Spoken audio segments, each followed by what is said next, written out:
The alarm bells screamed through the bridge of the human rescue ship Golden Dawn as Captain Jake Morrison watched the Zephyrian homeworld burn in the distance. The star that had given life to billions for thousands of years was now killing them. It swelled and pulsed with angry red light, growing larger every hour. Soon it would explode and turn everything within 50 light years into dust. Jake had seen many disasters in his 20 years of service, but this was different. An entire civilization was about to die. The Zephyrians had only primitive space travel. They could barely reach their own moon, let alone evacuate 40 billion people to safety.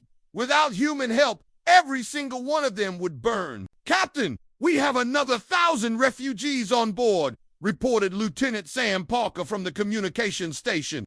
"That brings our total to 50,000. We're way over capacity."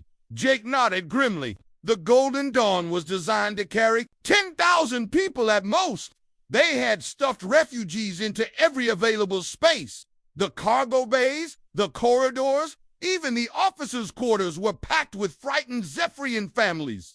The ship's life support systems were running at maximum power just to keep everyone alive. "How many more ships do we have in the area?" Jake asked. 12 more rescue vessels, sir. Admiral Kate Phillips is coordinating the operation from the command carrier Hope Rising. She says we need to evacuate at least 2 million people per day to save even half the population. Jake did the math in his head. It was impossible. They had maybe 30 days before the star went critical. Even working around the clock, they could only save a fraction of the Zephyrians, but they would try anyway, because that's what humans did. 3 star systems away, Ambassador Lisa Carter sat in the golden chambers of the Galactic Council and listened to the most powerful beings in the galaxy complain about the rescue operation. The chamber was beautiful, with walls made of crystal that sparkled like diamonds. Representatives from hundreds of species sat on floating platforms that moved in slow circles around the central speaking area. "The human rescue efforts are causing significant disruption to shipping lanes," announced Counselor Vexteron, a tall creature with purple skin and 6 arms. "3 of our cargo vessels were delayed by over 6 hours yesterday." Lisa felt her jaw tighten. Delayed cargo ships while billions of people were about to die. She had been humanity's representative to the council for 8 years, and she still couldn't believe how cold these aliens could be. "Furthermore," continued another counselor, "this one looking like a walking tree with golden leaves. The humans are using outdated evacuation methods. Their ships are overcrowded and inefficient. This reflects poorly on the entire galactic community." "What would you suggest?" Lisa asked, keeping her voice calm and professional. "Modern evacuation techniques require proper spacing and comfort for refugees," replied the trick reacher. "Each person should have at least 20 square meters of personal space. Proper recreational facilities should be provided. The Zephyrians are being treated like cargo instead of civilized beings." Lisa stared at the speaker. 20 square meters per person would reduce their evacuation capacity by 90%. "Counselor, with respect, we're trying to save lives. Comfort is secondary to survival." "That attitude is exactly the problem," snapped Counselor Vec. "Humans always rush into situations without proper planning. You create chaos and call it heroism." The debate continued for 2 more hours. Lisa listened to species after species criticize the human rescue efforts. They complained about everything from the design of the refugee camps to the food being served to the displaced Zephyrians. Not one of them offered to help. Not one of them sent a single ship to assist in the evacuation. When the session finally ended, Lisa walked out into the garden area of the council station. The artificial environment was perfect, with gentle breezes and the sound of water flowing over rocks. She activated her communication device and connected to Admiral Kate Phillips. "How's it going out there, Kate?" Lisa asked. Kate's voice was tired and strained. "We've evacuated 400,000 so far." "It's not enough, Lisa. We need more. Ships, more supplies, more everything. The refugees are starting to get sick from the overcrowding. What about help from other species?" Kate laughed bitterly. "The Altarians sent us a formal complaint because our ships are too noisy. Well, they use their warp drives. The Corvellians demanded we pay them for using their space during rescue operations. And the hegemony actually tried to charge us docking fees at their emergency supply stations. Lisa closed her eyes.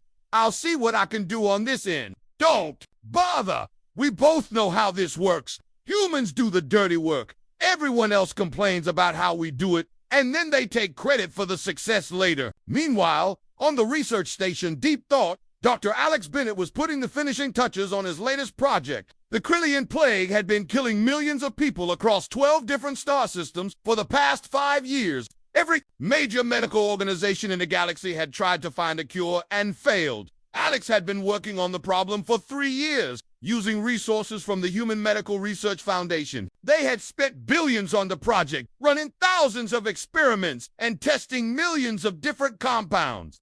Finally, they had found something that worked. The cure was elegant in its simplicity, a modified virus that could reprogram the plague bacteria to self-destruct. It was completely safe for all known species and could be mass-produced cheaply. Within 6 months, they could manufacture enough to cure every infected person in the galaxy. Alex prepared his presentation for the Galactic Medical Council. He included detailed research data, production methods, and distribution plans. The cure would be given away free to anyone who needed it, just like every other medical breakthrough humans had shared over the past 3 centuries. 2 days later, Alex sat in a sterile conference room and watched the medical council review his work. The lead counselor, Dr. Threndelich, examined the data with multiple eyes while his tentacles manipulated control surfaces. The research appears sound, Dr. Threndelich announced finally.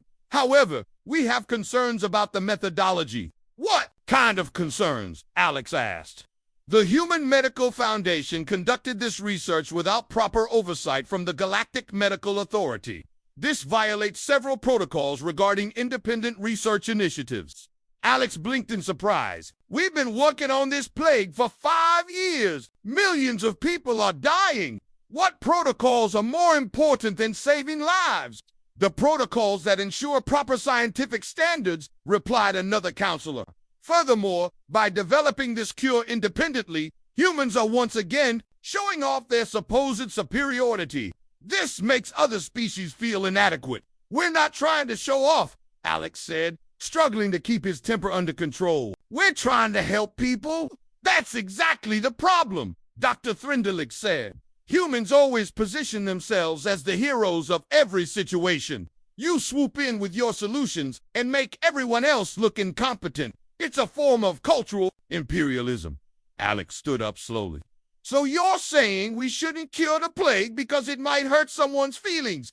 We're saying that humans need to learn to work within the system instead of around it. Your cure will be reviewed by the proper committees and modified to ensure it meets all regulatory standards. The process should take about 3 years. 3 years. People are dying now.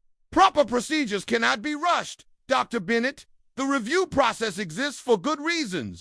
Alex walked out of the meeting in stunned silence. 3 years to approve a cure for a plague that was killing millions. All because humans had found the solution first, and other species felt embarrassed by their failure. That same week, the final insult came during a regular council session. The Martaxi colonies had been devastated by a series of earthquakes that destroyed most of their infrastructure. Human engineering teams had volunteered to help rebuild, working around the clock for 6 months to restore power, water, and communication systems. The rebuilt colonies were better than they had been before. The disaster. Human engineers had improved the earthquake resistance of all the buildings and upgraded the power grid to be more efficient. The Martaxi population had thanked the humans tearfully, calling them saviors and heroes. But when the council reviewed the reconstruction effort, they saw something different. Councillor Zephyrin, representing the Philosophical Alliance, stood to address the chamber. The human reconstruction of the Martaxi colonies represents a clear case of cultural imperialism, she announced. By imposing their architectural standards and technological solutions, humans have essentially erased traditional Martaxi building methods that had existed for centuries. Lisa couldn't believe what she was hearing. The traditional methods failed during the earthquakes. That's why the colonies were destroyed. That's not the point, Councillor Zephyrin replied. Humans had no right to force their culture onto another species. Even with good intentions, the Martaxis should have been allowed to rebuild using their own methods, even if those methods were less effective. Less effective? You mean more likely to collapse and kill people? Captain Ben Rodriguez received the coded message while his patrol ship was stationed near the border of hegemony space. The message was short and simple. Operation Quiet Dawn. Recall all units. No questions, no delays. Ben had been expecting something like this for weeks. The mood among human officers had been getting darker ever since the Council's vote to censure humanity over the Martaxi reconstruction. Every human in the fleet knew that their government was planning something big, but nobody talked about it openly. Lieutenant Collins, set course for the nearest human base, Ben ordered. Maximum speed. Sir, we're supposed to patrol this sector for another 3 days, Collins replied, looking confused. Not anymore. New orders just came through. We're going home. Ben didn't explain further because he couldn't. The orders were classified at the highest level. All he knew was that every human ship in the galaxy was being recalled immediately. No exceptions, no delays, no explanations to alien governments as his ship jumped to hyperspace. Ben looked back at the sector they had been protecting. 4, 5 years, his crew had kept the shipping lanes safe from pirates and raiders. They had rescued dozens of alien vessels, stopped 3 major conflicts, and prevented countless crimes. Tomorrow, this area would be defenseless. But that wasn't his problem anymore. 3 star systems away, Dr. Nina Hayes was shutting down the Galactic Medical Network from her control center on the research station Mercy Point. The network connected human hospitals to alien worlds across the galaxy, providing emergency medical care to anyone who needed it. Nina had spent 15 years building the network from scratch. It was her life's work, a system that had saved millions of lives and cost humanity billions of credits to maintain. Now she was destroying it with her own hands. Dr. Hayes, I'm getting emergency calls from 12 different worlds, reported her assistant, Dr. Bobby Chin. They're asking why their connections are going down. Tell them it's a temporary system maintenance, Nina replied, her fingers flying over the control panel. That should buy us a few hours. Nina wasn't lying. Exactly. It was maintenance in the sense that they were maintaining humanity's decision to leave. The network was being systematically dismantled, with all the medical equipment being recalled and all the data being transferred to secure human servers. The Zenthari homeworld had been dependent on the network for their ongoing plague treatment. Without human medical support, their death rate would triple within a week. The Corvalian colonies relied on human doctors for their genetic therapy programs. The Altarian Republic needed human medical research to treat their aging population. Crisis, all of that was ending today.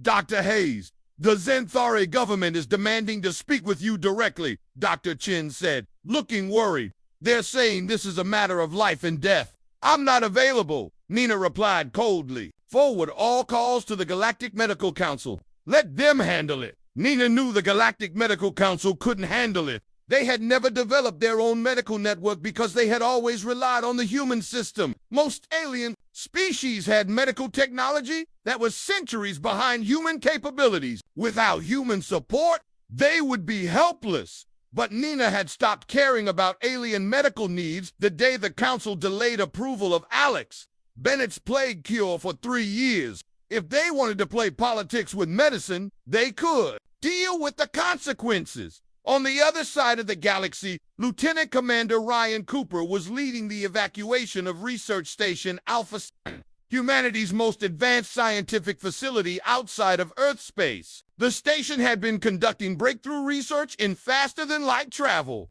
energy generation, and agricultural technology. Make sure everything is either removed or destroyed, Ryan ordered his team. I don't want so much as a computer chip left behind.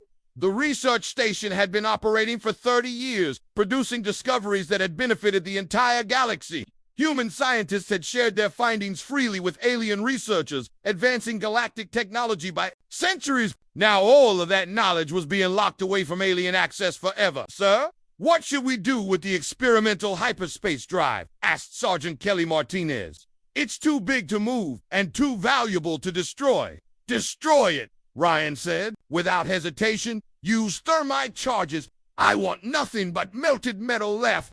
Ryan watched as his team systematically destroyed decades of research.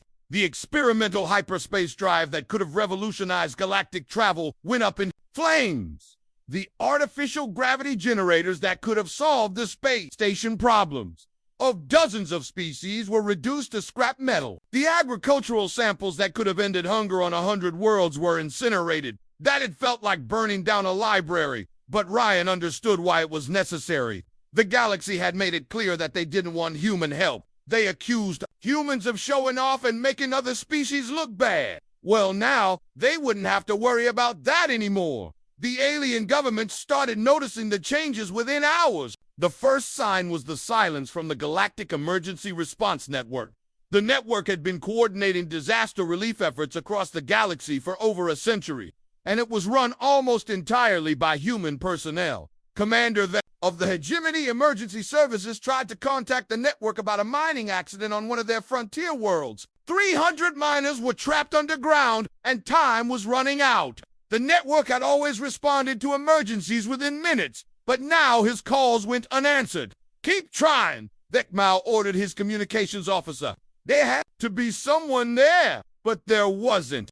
The emergency response network had been abandoned. Its staff recalled to human space without any notice or explanation. The mining accident would have to be handled by local authorities with outdated equipment and limited experience. Most of the miners would die. The Humanitarian Aid Consortium discovered the problem when they tried to coordinate food shipments to the famine-stricken Yelvik system. The consortium had been distributing aid to needy worlds for 2 centuries, but it had always been funded and managed by human organizations. Director Zolthan tried to access the aid distribution computers, but the system showed only error messages. When he tried to contact the human coordinators, their communication lines had been disconnected. The food shipments that were supposed to launch that day sat in warehouses with no one to organize their delivery. "How is this possible?" Zolfan asked his assistant. "The humans have been running this system for generations. They can't just disappear overnight, but they could, and they had." The Humanitarian Aid Consortium collapsed within a week, leaving dozens of worlds without food assistance. The humans had been quietly paying for most of the aid themselves, and without their support, the other species couldn't afford to continue the program. The trade routes were the next to suffer. Human patrol ships had been protecting the major shipping lanes for decades, keeping pirates and raiders at bay. With the patrols gone, the criminals quickly moved in. Captain Velthrin of the merchant vessel Golden Prophet sent out a distress call when his ship was attacked by pirates near the Nexus Junction. In the past, human patrol ships would have responded within minutes. Now, his calls echoed through empty space. "This is Golden Prophet requesting immediate assistance," Velthrin broadcast.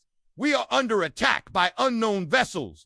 Human patrol units, please respond." The silence was deafening. Velthrin and his crew were captured by the pirates, along with their cargo worth millions of credits. It was the first of hundreds of similar attacks that would plague the galaxy in the coming months. Ambassador Lisa Carter prepared humanity's final message to the Galactic Council in her office on the diplomatic station. The message was brief and formal, stripped of all emotion and courtesy. She had spent years trying to build bridges between humanity and the other species, but those days were over. The message read, "The Human Federation hereby formally withdraws from the Galactic Council and all associated organizations. This withdrawal is immediate and permanent. All human personnel, facilities, and assets will be removed from galactic space within 60 days. Humanity relinquishes all responsibilities, obligations, and commitments to galactic civilization. We wish you well in your future endeavors." Lisa read the message 3 times before sending it. The words felt cold and final, like a death certificate for 3 centuries of human participation in galactic society. But they were necessary words. The galaxy had made it clear that they didn't want humanity as partners, only as servants. Well, humanity was done serving. The message was transmitted simultaneously to every government, organization, and news service in the galaxy. Within hours, it was being broadcast on every communication channel, translated into thousands of languages, and analyzed by millions of beings. The initial reaction was confusion. Most aliens couldn't believe that humanity was serious about leaving. Humans had always been the reliable ones, the species that could be counted on to help no matter what. The idea that they might actually abandon their responsibilities seemed impossible. But as the days passed and human ships continued to disappear from space, the reality began to sink in. The humans weren't bluffing. They were really leaving, and they were taking all their knowledge, technology, and assistance with them. The first major crisis hit the Corvellian Empire 6 months after the last human ship disappeared into the void. Emperor Korthval sat in his golden throne room and stared at the reports flooding in from across his territory. The numbers were devastating, but he couldn't bring himself to believe them. 40 million dead from starvation in the past month alone, reported his chief advisor, Minister Yextile. The agricultural support systems that the humans maintained have completely failed. Our own farming methods can't produce enough food to feed our population. Emperor Korthval had ruled the Corvellian Empire for 3 centuries, and he had never seen anything like this. His empire controlled over 200 worlds, but most of them had grown dependent on human agricultural technology to feed their people. The humans had provided advanced fertilizers, pest control systems, and crop management techniques that had increased food production by over 500%. Now, all of that was gone. What about our emergency food reserves? The Emperor asked, exhausted 2 weeks ago. Your Majesty, we're receiving desperate messages from colony governors across the Empire. Some worlds are reporting riots and civil unrest. The situation is getting worse every day. The Emperor activated his personal communication system and tried to send a message to Earth. He had met with human leaders many times over the years, usually to complain about some aspect of their aid programs. Now he needed their help desperately. This is Emperor Korthval of the Corvellian Empire requesting immediate assistance. He broadcast on all human frequencies. We are experiencing a critical food shortage and urgently need humanitarian aid. Please respond. The message disappeared into the void without any reply. All human communication channels had been silent for months. It was as if humanity had never existed. 3 star systems away? Dr. Vexstar stood in the ruins of what had once been the galaxy's most advanced medical facility. The Zenthari Medical Center had been built in partnership with human doctors and had served as the primary treatment facility for the Zenthari plague that had been killing his people for decades. The building was still intact, but it was completely useless. The humans had removed every piece of medical equipment when they left. The advanced scanners, surgical robots, and treatment devices that had been saving thousands of lives every day were gone. All that remained were empty rooms and disconnected power cables. Dr. Vexstar, we have another 1,000 cases of the plague reported today, said his assistant, Dr. Milanis. Without the human treatment protocols, our death rate has increased by 400%. Dr. Vexstar looked at the data on his primitive computer screen. Before the humans left, they had been successfully treating the plague with a combination of medicines and therapies that his people couldn't understand or reproduce. The treatment had reduced the death rate to almost 0 and had given hope to millions of infected Zenthari. Now people were dying faster than they had in decades. Have we made any progress in reverse engineering the human treatments? Dr. Vexstar asked. None, sir. The human medical technology was too advanced for us to understand. We're like children trying to rebuild a starship with wooden tools. Dr. Vexstar had spent his entire career studying medicine, but he felt completely helpless. The humans had been treating diseases that his people couldn't even properly diagnose. They had used techniques and technologies that seemed almost magical too. Zenthari doctors. The worst part was that Dr. Vexstar had voted to censure humanity in the Galactic Medical Council just 7 months ago. He had complained that human doctors were making Zenthari physicians look incompetent by comparison. He had demanded that humans stop sharing their advanced medical knowledge because it was embarrassing to other species. Now his people were dying because of his pride. In the outer rim territories, Admiral Decalon of the Hegemony Navy faced a crisis that was growing worse every day. Pirate fleets that had been kept in check by human patrols for decades were now attacking merchant ships throughout his sector. Admiral, We just received another distress call from the merchant vessel Star Trader. Reported his communications. Officer, they're under attack near the Gamma Junction. That's the 5th attack this week, in that area alone. Admiral Vecalon studied the tactical displays showing the locations of recent pirate attacks. The pattern was clear and disturbing. The pirates were hitting all the shipping routes that had previously been protected by human patrol ships. Dispatch the battlecruiser Dominant to investigate, the Admiral ordered. Sir, the Dominant is already responding to 3 other pirate attacks. We don't have enough ships to patrol all the areas that the humans used to cover. Admiral Vecalon realized with growing horror that his entire navy had been designed around the assumption that humans would handle most of the actual fighting. Hegemony warships were impressive looking but had rarely been used in real combat. The human patrols had been so effective at preventing conflicts that most alien military forces had become soft and inexperienced. How many operational warships do we have? The Admiral asked. 47 ships, sir, but most of our crews haven't seen combat in over 50 years. Our weapon systems are outdated, and our tactical training is minimal. Admiral Vecalon felt sick to his stomach. The Hegemony Navy controlled over 1,000 star systems, but they had only 47 ships capable of actual fighting. The humans had been providing security for the entire region, with just 12 patrol vessels. Worst. Admiral Vecalon remembered that he had been one of the loudest critics of human military methods. He had written reports complaining that human patrol ships were too aggressive and used excessive force against pirates and raiders. He had demanded that humans follow more civilized rules of engagement that would be less violent and more diplomatic. The pirates weren't interested in diplomacy. The economic consequences of humanity's departure were even more devastating than the immediate crises on the financial world of New Geneva. Stock Exchange Director Zalathon watched in horror as the galactic economy collapsed in real time. The technology sector has lost 80% of its value, reported his chief analyst. Medical stocks are down 95%. Agricultural futures have crashed completely. We're looking at the worst economic disaster in galactic history. Director Zelathon stared at the numbers on his screens.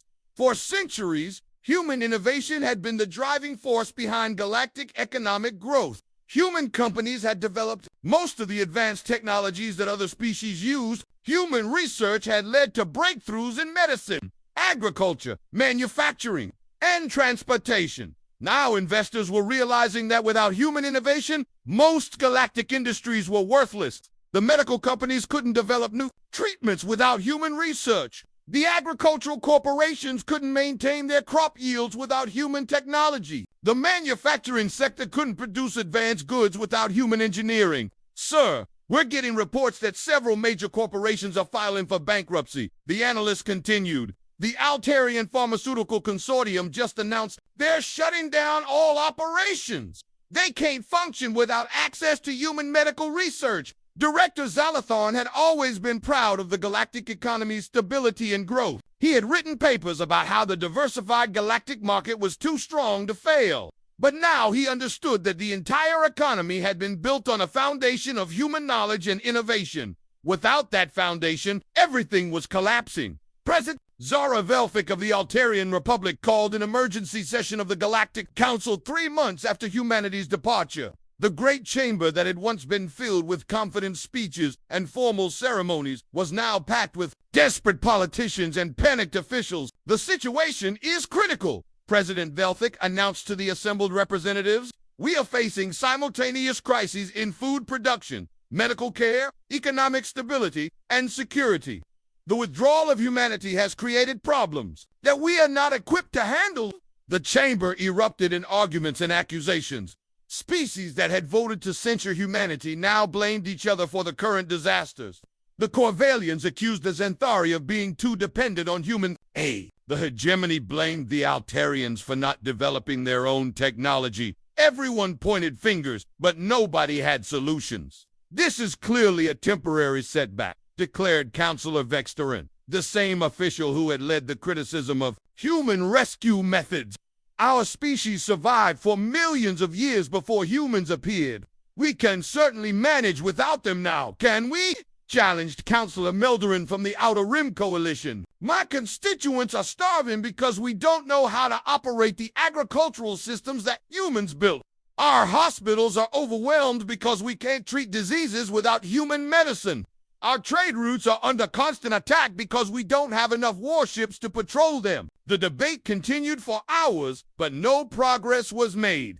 The council had spent centuries learning how to criticize human methods, but they had never bothered to learn how to replace human assistance. Director Zentel of the Galactic Intelligence Service presented the most disturbing report of all. His agents had been searching for any trace of where humanity had gone, and the results were deeply unsettling. Ambassador Creathen stood on the bridge of the diplomatic vessel Peaceful Accord as it approached the Sol System for the first time in galactic history. The Galactic Council had chosen him to lead the most important diplomatic mission in centuries, finding humanity and convincing them to return. Ambassador, we're detecting something unusual, reported the ship's sensor officer. The Sol System appears to be completely empty. Creathen moved to the sensor station and studied the readings. According to galactic records, the Sol System should have contained Earth, humanity's home world, along with several colonies and space stations. But the sensors showed nothing except empty space and a few lifeless planets. Are you certain we're in the right location? Creathen asked. Positive, sir. These are the exact coordinates from the Galactic Navigation Database. But there's no sign of any human presence. No space stations. No orbital facilities. No communication signals. It's like nobody has ever lived here. Creathen felt a chill run through his body. The implications were terrifying.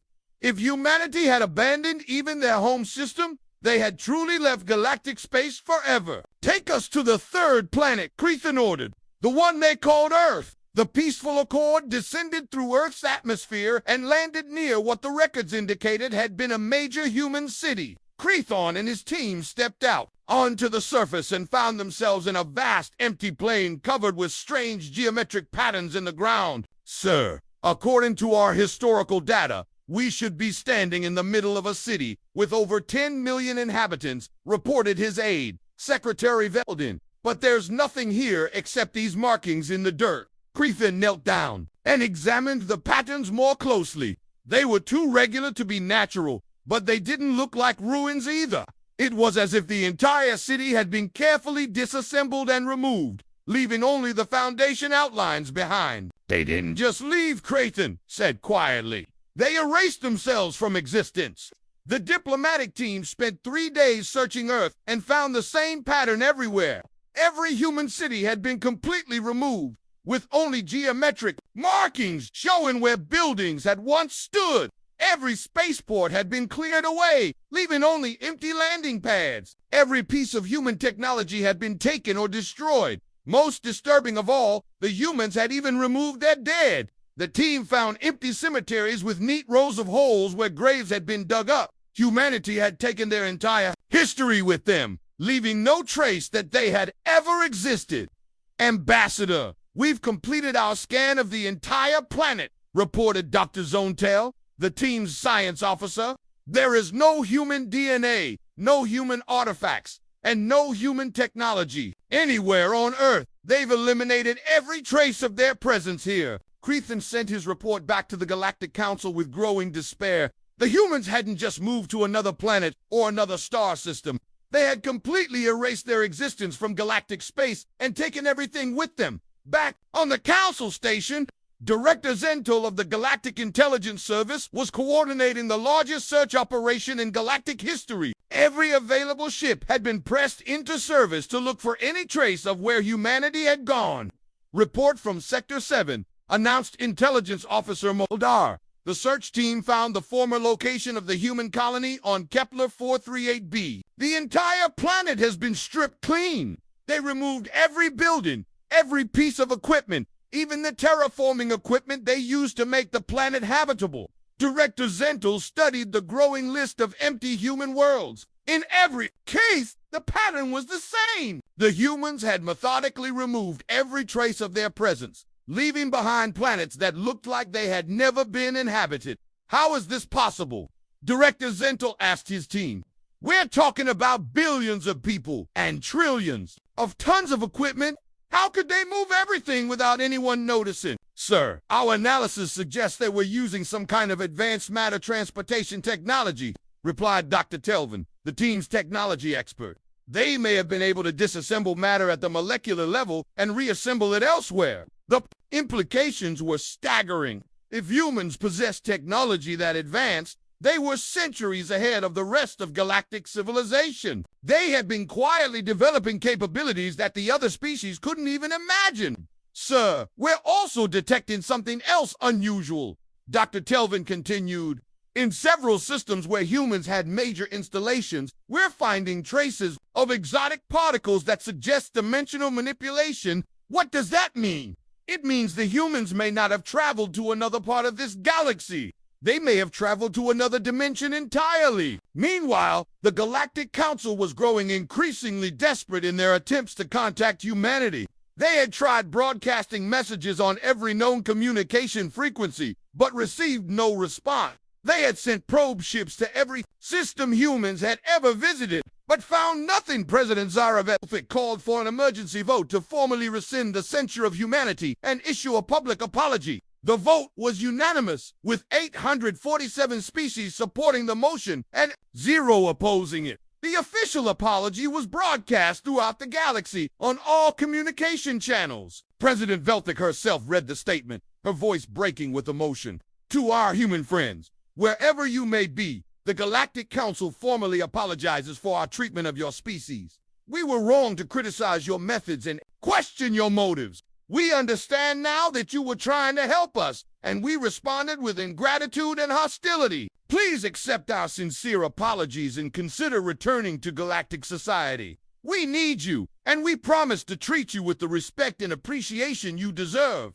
The message was repeated in over 1,000 languages and broadcast continuously for weeks. But there was no response. The void between galaxies remained silent. Counselor Fixtarin, who had been one of humanity's harshest critics, found himself in the unexpected position of defending human actions.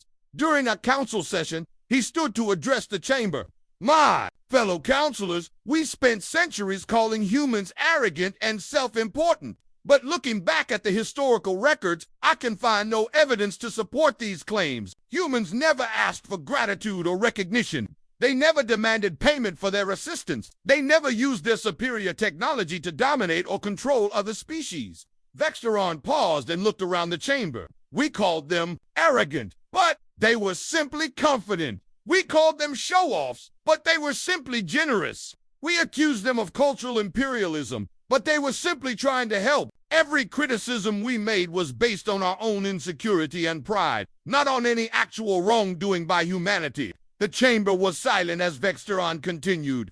The humans gave us everything they had, and we responded by telling them they were doing it wrong. They saved our lives, and we complained about their methods. They cured our diseases, and we accused them of making us look bad. They fed our hungry, and we criticized their food distribution techniques. Vexteron's voice grew heavy. With regret, we had the greatest gift any civilization could hope for. A species that genuinely cared about our welfare and had the ability to help us. And we threw that gift away because our pride was more important to us than their assistance.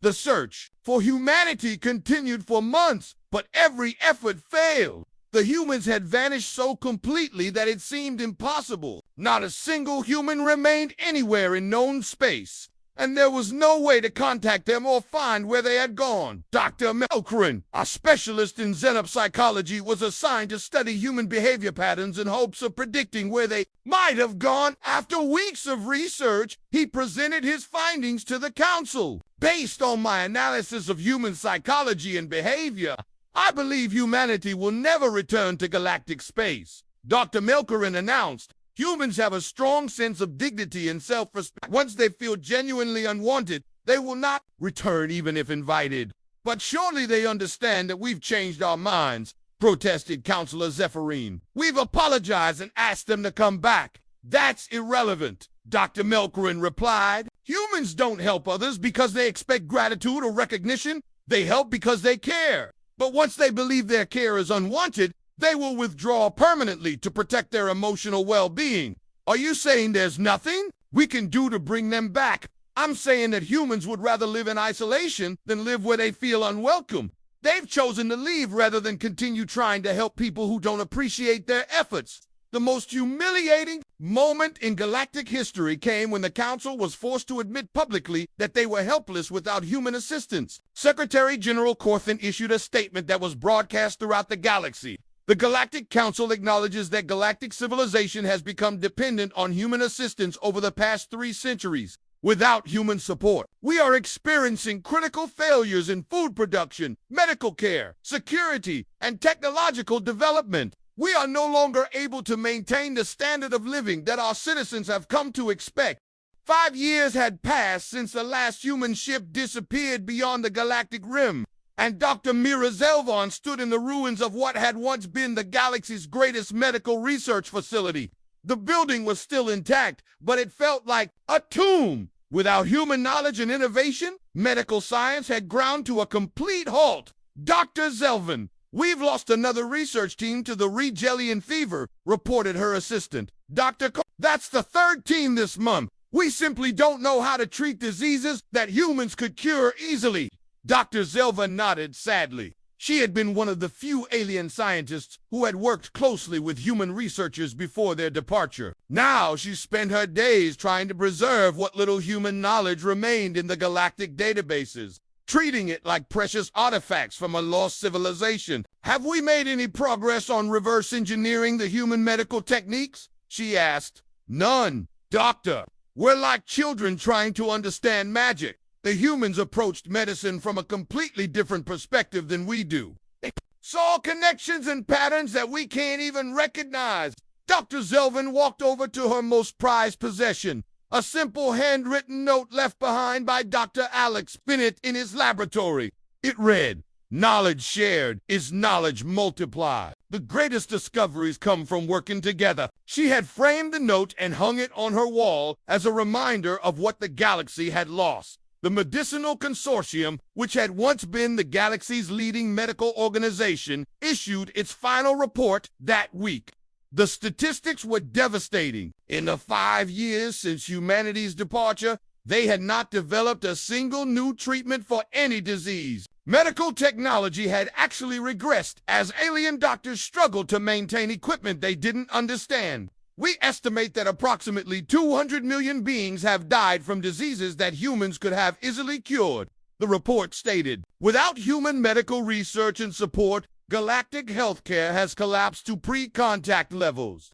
On the agricultural world of New Harvest, Farmer Golthick stood in his failed wheat fields and stared at the withered crops. For centuries, his family had used human farming techniques to grow enough food to feed millions of people. Now, without human agricultural support, his crops were dying and his people were starving. The soil enhancers that the humans provided have run out, he told his son. Our traditional farming methods can only produce about 1/10 as much food. We'll be lucky if we can feed our own family, let alone the rest of the sector. The agricultural networks that had fed billions of people across the galaxy were failing one by one. Human logistics and crop management techniques had increased food production by over 500% on most worlds. Without that support, mass starvation was becoming common throughout galactic space. The Galactic Food Distribution Service reported that over 50 worlds were experiencing severe famines. The worst hit areas were the Outer Rim colonies that had been completely dependent on human agricultural technology. We're facing the largest humanitarian crisis in galactic history, announced Director Polmir of the Food Service. We estimate that over 100 million beings will die from starvation in the next year alone. The irony was bitter. For centuries, humans had freely shared their agricultural knowledge with alien species, asking for nothing in return. They had turned barren worlds into garden planets and solved food shortages wherever they appeared. The aliens had responded by complaining that human farming methods were too efficient and made traditional farmers look incompetent. Now those traditional farmers were watching their people starve. Captain Velter of the Galactic Security Force filed his final report on the Human Search Initiative, the most expensive and extensive investigation in galactic history. After 5 years and billions of credits spent searching every corner of known space, they had found absolutely nothing. Conclusion: Humanity has departed galactic space permanently and completely. Captain Velta wrote, no trace of human presence has been detected anywhere in the galaxy. All attempts to establish communication have failed. It is the recommendation of this office that the Human Search Initiative be terminated, as continuing the search would be a waste of resources that are desperately needed elsewhere. The report was a devastating admission of failure. The galaxy had spent enormous amounts of money and effort trying to find humanity, but they had vanished as completely as if they had never existed. The economic collapse was now complete and irreversible. The Galactic Stock Exchange had shut down permanently after losing 95% of its value. Most major corporations had gone bankrupt when they could no longer access human technology and research. Financial analyst Zorik published a study showing that galactic civilization had regressed economically by over 300 years in just 5 years. Without human innovation driving technological advancement, most industries have become obsolete, he reported. We are witnessing the fastest economic collapse in recorded history. The technological renaissance that had lasted for millennia was over. Alien scientists were struggling to maintain technology they didn't understand, let alone develop new innovations. Research facilities throughout the galaxy were closing as they ran out of funding and expertise. Dr. Yelthek, who had once been the galaxy's leading expert on faster-than-light travel, admitted in an interview that he no longer understood how most of his own equipment worked. The humans built our research stations and provided most of our theoretical framework, he confessed. Without their knowledge, we're just pushing buttons and hoping something happens. The military situation was even worse. Admiral of the Combined Galactic Fleet issued a classified report stating that galactic military forces were now effectively useless against any serious threat. Our ships are breaking down because we don't know how to maintain human-designed weapon systems. Admiral Krentel reported, our officers have no experience with real combat because humans handled all the actual fighting for centuries. If we faced a genuine military threat today, we would be helpless. Pirate fleets that had been controlled by human patrols were now operating freely throughout galactic space. Trade had virtually stopped as merchants were too afraid to travel the unsafe shipping routes. Entire sectors had been abandoned as governments couldn't provide basic security for their citizens. The most devastating report came from the Philosophical Institute, where Dr. Thurman had been studying the psychological impact of humanity's departure on galactic society. We are observing widespread depression, anxiety, and despair throughout galactic civilization, Dr. Thurman announced. For the first time in recorded history, most species are reporting declining birth rates and increasing suicide rates. The psychological trauma of losing humanity has affected every aspect of galactic society. The report explained that alien species had grown psychologically dependent on human assistance. They had become accustomed to having humans solve their problems and provide for their needs. Without that safety net, many aliens felt hopeless and abandoned. Humans provided more than just technology and assistance. Dr. Thurman wrote, they provided hope. They were the species that could be counted on to help when things went wrong. Without them, galactic civilization feels vulnerable and alone in the universe. Secretary General Corthan of the Galactic Council made one final attempt to contact humanity. He recorded a personal message that was broadcast on all frequencies throughout the galaxy and beyond. To any humans who may be listening, this is Secretary General Corthan of the Galactic Council. I want you to know that we understand now what we lost when you left us. You were never trying to show off or dominate us. You were simply trying to help because you cared about our welfare. His voice broke with emotion as he continued. We know we don't deserve your forgiveness. We know we have no right to ask for your help after the way we treated you. But billions of innocent people are dying because of our mistakes. If there is any compassion left in your hearts for the people of this galaxy, please consider returning. We need you more than we ever realized. The message was broadcast continuously for months, but like all the others, it received no response. The silence from the void was absolute. Historian Pomedik published the definitive account of humanity's departure in a book called The Greatest Gift We Threw Away. The book became required reading in schools throughout the galaxy as a cautionary tale about pride and ingratitude. Humanity possessed something that no other species in the galaxy had ever developed. Parmenick wrote, they had the ability to care about the welfare of other species as much as they cared about their own. They called it unconditional love, and it was the most powerful force in the universe. We mistook their love for weakness. We mistook their generosity for showing off. We mistook their confidence for arrogance. And when they finally realized that their love was unwanted, they took it away from us forever. The book's final chapter was titled What We Lost. It detailed every aspect of human assistance that the galaxy had taken for granted. The medical research that had saved billions of lives, the agricultural techniques that had fed the hungry, the security patrols that had kept the peace, the technological innovations that had advanced civilization, and the economic support that had funded galactic society.